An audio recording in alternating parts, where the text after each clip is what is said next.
What a beautiful day. It's such a pretty day, such a great day to be walking around campus. There's just one thing missing.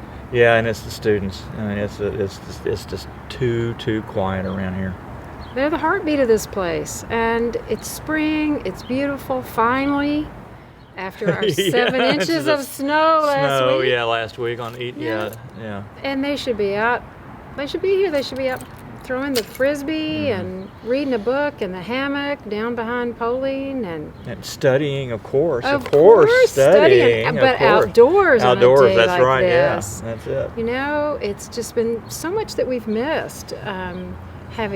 Not having them here. Yeah, even the pleasant noises wafting late at night from behind Bowers. We've missed those too. We've missed those too. So we've missed that view of students playing sand volleyball from our upstairs. They don't know we're watching them when they're playing sand volleyball, do they? Yeah. No. You know, we've missed softball and baseball and. What else? Greek lacrosse league. And the musical performances, the theater. You know. I was so looking forward to the Revolutionists, and miss that. I miss having my Lemonade with Lobie time. You know, I missed the girls' basketball team. I promised them in March we were going to have a big celebratory Lemonade with Lobie for their championship in honor of that, and I was going to have the women of the theater for the Revolutionists, and so many things that you have. Yeah. Seeing the kids walking in, getting into the candy jar. You got that's right. Yeah, that's it. Desk. Yeah, we've not gone through as much candy as we normally do. So you're bringing it home, and that's not good. Well, it was just an chocolate Easter bunny. That's yes. all.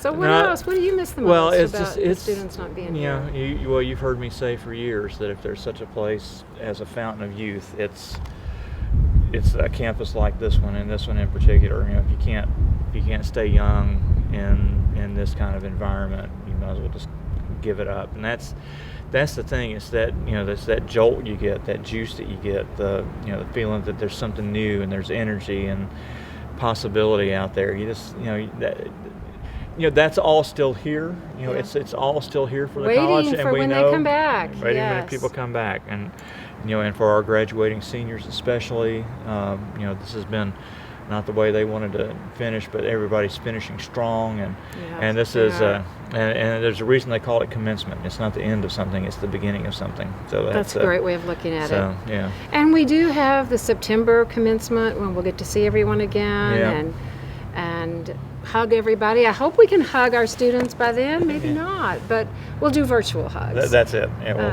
And we'll still get to see them. They'll still get to walk across hopefully right here where we're sitting in front of Wallace, and we'll get to recreate what we started with them 4 years ago at matriculation. Yeah. And it's been hard to be here walking around. We've been doing our daily walks on campus, and it's just so quiet. It's just not the same, but their spirits are here. That's it. We still talk about individual students and reminisce about the 4 years we've had with these students and watching them grow up right in front of our eyes. Yeah, I just finished signing diplomas a few minutes ago, and it's great. You go through the names and you look at the name, and the stories start coming back, and all the things that they did and the conversations that you had. It all comes flooding back. That's what makes this place in particular so special. It is, and we'll look forward to many more times like that. We'll look forward to celebrating with our seniors. We'll look forward to welcoming our incoming freshmen at matriculation. And there's just really a lot to look forward to, a lot to remember, so many great memories, and so much more to come. Absolutely. This is Monmouth endures. Go Scots. Go Scots. Roll Scots.